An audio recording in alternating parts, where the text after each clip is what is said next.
UAE के ऐतिहासिक दौरे के बाद कतर पहुंचे प्रधानमंत्री नरेंद्र मोदी। राजधानी दोहा एयरपोर्ट पर कतर के विदेश मंत्री ने प्रधानमंत्री मोदी का किया जोरदार स्वागत। प्रधानमंत्री मोदी ने कतर के प्रधानमंत्री और विदेश मंत्री शेख मोहम्मद बिन अब्दुल रहमान अल थानी से मुलाकात की। द्विपक्षीय वार्ता में कई मुद्दों को लेकर चर्चा हुई।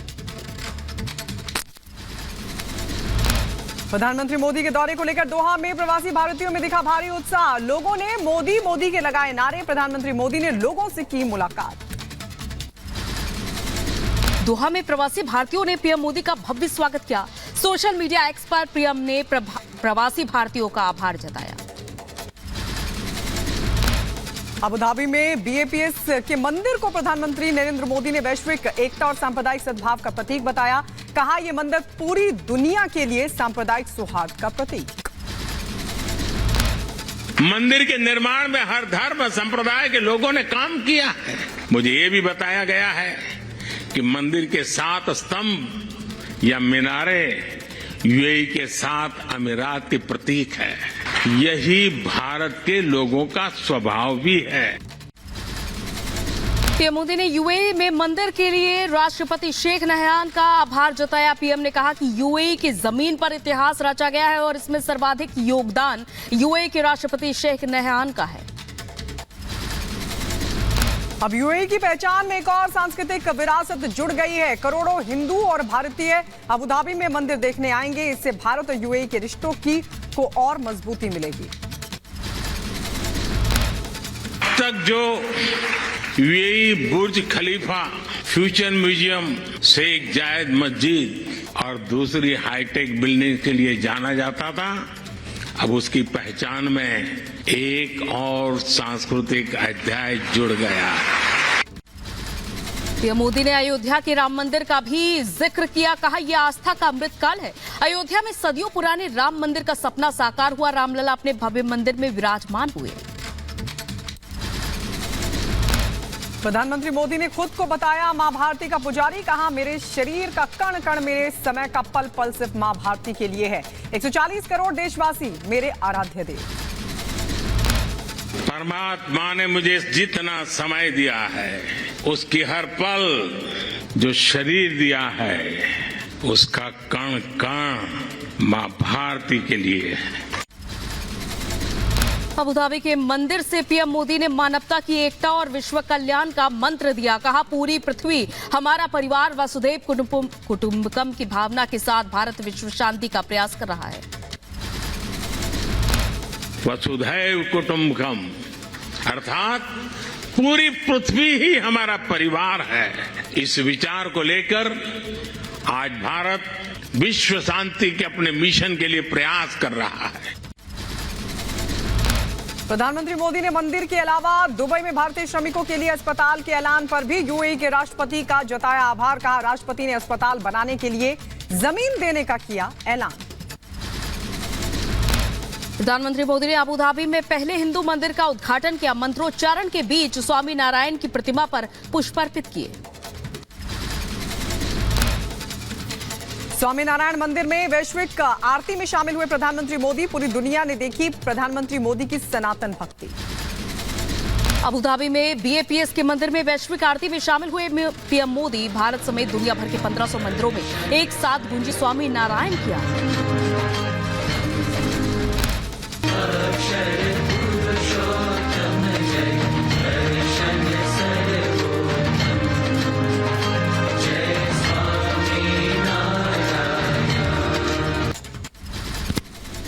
स्वामीनारायण मंदिर में आरती के बाद प्रधानमंत्री मोदी ने स्वामी अक्षर पुरुषोत्तम को पुष्पांजलि भी अर्पित की और इसके बाद विभिन्न देवी देवताओं को भी प्रधानमंत्री नरेंद्र मोदी ने अर्पित किए पुष्प।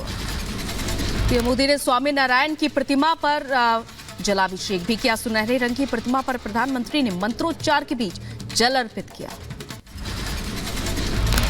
स्वामीनारायण मंदिर में प्रांगण में प्रधानमंत्री नरेंद्र मोदी का हुआ जोरदार स्वागत। बैप्स के स्वामी ईश्वर चरण दास ने किया प्रधानमंत्री मोदी का स्वागत। अबू धाबी के स्वामीनारायण मंदिर के लोकार्पण के बाद पीएम मोदी ने मंदिर की भव्य कलाकृति देखी। 700 करोड़ की लागत से बना है ये मंदिर। प्रधानमंत्री नरेंद्र मोदी ने बीएपीएस के मंदिर में श्रमदान भी किया। प्रधानमंत्री की छेनी हथौड़े से पत्थर पर सांकेतिक नक्काशी हुई। पीएम मोदी ने स्वामीनारायण मंदिर बनाने वाले कारीगरों से मुलाकात की। मंदिर की स्वयं सेविकाओं से भी मिले पीएम मोदी।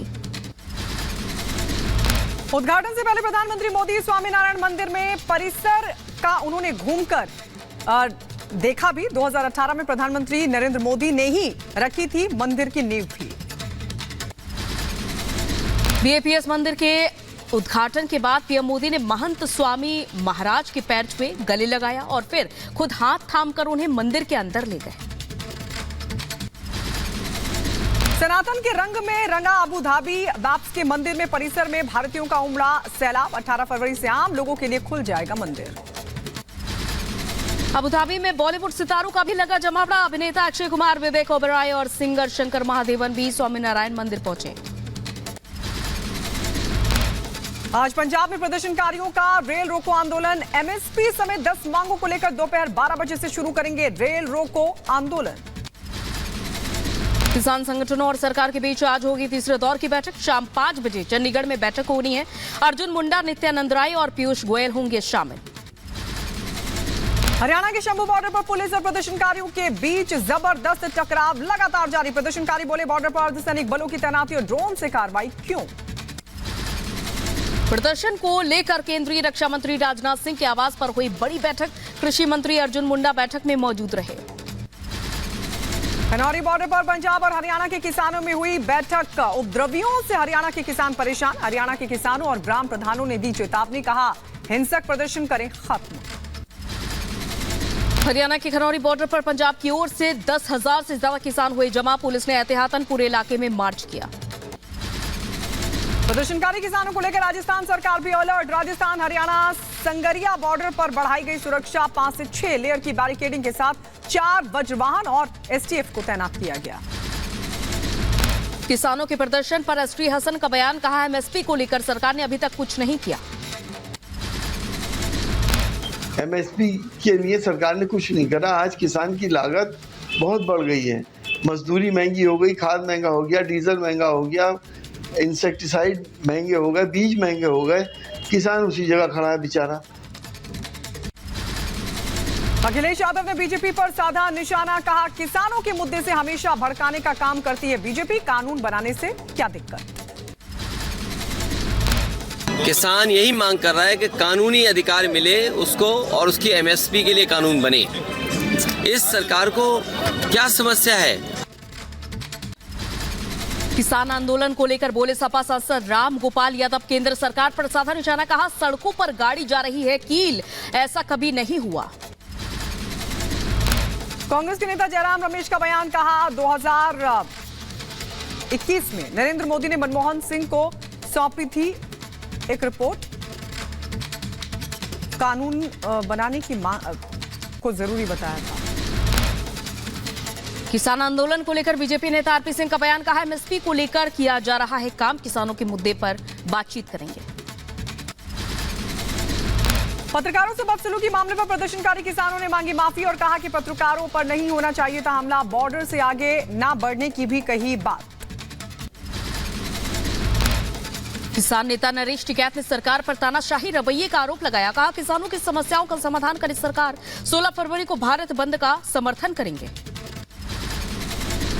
आध्यात्मिक गुरु श्री श्री रविशंकर ने किसानों से की अपील और कहा कि झूठे वादों से आकर्षित ना हो किसान। भारत की बढ़ती अर्थव्यवस्था में बाधा ना डालें। किसान आंदोलन को लेकर बीजेपी नेता आरपी सिंह ने पंजाब सरकार पर साधा निशाना, कहा पंजाब सरकार राजनीति कर रही है और उन्हें जो काम करना चाहिए वो नहीं कर रही है। सरकार राजनीति कर रही है, जो उनको काम करना चाहिए, लॉ एंड ऑर्डर मेंटेन करना चाहिए, वह कर नहीं रही। वह लोगों को वहां से कुछ लोगों को उकसा भी रही है। अच्छा होगा पंजाब सरकार सहयोग दे। आज से शुरू हो रहे सीबीएसई की परीक्षाओं को लेकर एडवाइजरी हुई जारी। किसान के प्रदर्शन को लेकर छात्रों को जल्दी निकलने की सलाह दी गई। मेट्रो से परीक्षा केंद्रों पर पहुंचने की सलाह। ज्ञानवापी परिसर में बंद अन्य तहखानों की एएसआई सर्वे की मांग पर आज सुनवाई। हिंदू पक्ष की याचिका पर जिला अदालत में सुनवाई होगी। प्रफुल्ल पटेल होंगे एनसीपी के राज्यसभा उम्मीदवार। अजीत पवार ने प्रफुल्ल पटेल पर जताया भरोसा। आज राज्यसभा चुनाव के लिए भरेंगे नामांकन। छिंदवाड़ा में बड़ी संख्या में युवा बीजेपी में हुए शामिल। एमपी बीजेपी अध्यक्ष बीडी शर्मा ने युवाओं का स्वागत किया। कहा पीएम के नेतृत्व में बीजेपी का कारवां बढ़ रहा है। बुलंदशहर में समाजवादी पार्टी और आरएलडी के कई नेता बीजेपी में हुए शामिल। जिला अध्यक्ष विकास चौहान का बयान, बोले बीजेपी हो रही मजबूत। राजस्थान के सरकारी स्कूलों में सूर्य नमस्कार के फैसले के खिलाफ याचिका को राजस्थान हाईकोर्ट ने किया खारिज। सरकार ने स्कूलों में किया है अनिवार्य। शिक्षा मंत्री ने कहा अब जोर शोर से होगा सूर्य नमस्कार। वो तो सबको प्रकाश दे रहे हैं, तो सबकी ड्यूटी बनती है जो देता है उसकी आराधना करें, और हम इसलिए सूर्य भगवान की आराधना सूर्य नमस्कार करके पूरी ताकत से करेंगे। हरियाणा के रेवाड़ी में प्रधानमंत्री के आगमन को लेकर तैयारियां हुई तेज। 16 फरवरी को प्रधानमंत्री मोदी एम्स का करेंगे शिलान्यास। यूपी के कैबिनेट मंत्री ए.के. शर्मा ने शायराना अंदाज में स्वामी प्रसाद मौर्य पर बोला हमला। कहा दुश्मनी जमकर करो, पर जब दोस्ती हो तो शर्मिंदगी ना रहे। महासचिव के पद से इस्तीफा देने को बताया उचित कदम। दुश्मनी जमकर करो, लेकिन ये गुंजाइश है फिर कभी हम दोस्त बन जाएं तो शर्मिंदा न हो। मुझे वो शेर याद आ रहा है। अच्छा है कि हम फिर दोस्त बनने की तरफ आगे बढ़ रहे हैं। लोकसभा चुनाव से पहले इंडी गठबंधन को बड़ा झटका। दिल्ली में आप और कांग्रेस का गठबंधन टूटा। आपने कांग्रेस को 7 लोकसभा सीटों में से 1 सीट की थी ऑफर। बीजेपी ने राज्यसभा के लिए नई लिस्ट जारी की और जेपी नड्डा को गुजरात, कांग्रेस से आए अशोक चौहान को महाराष्ट्र से मिला राज्यसभा का टिकट। सोनिया गांधी ने राजस्थान से राज्यसभा के लिए नामांकन भरा। अशोक चौहान के बीजेपी की ओर से राज्यसभा जाने पर बरसे कांग्रेस के नेता नाना पटोले। कहा बीजेपी के पास अपने कार्यकर्ताओं के लिए सीट नहीं है और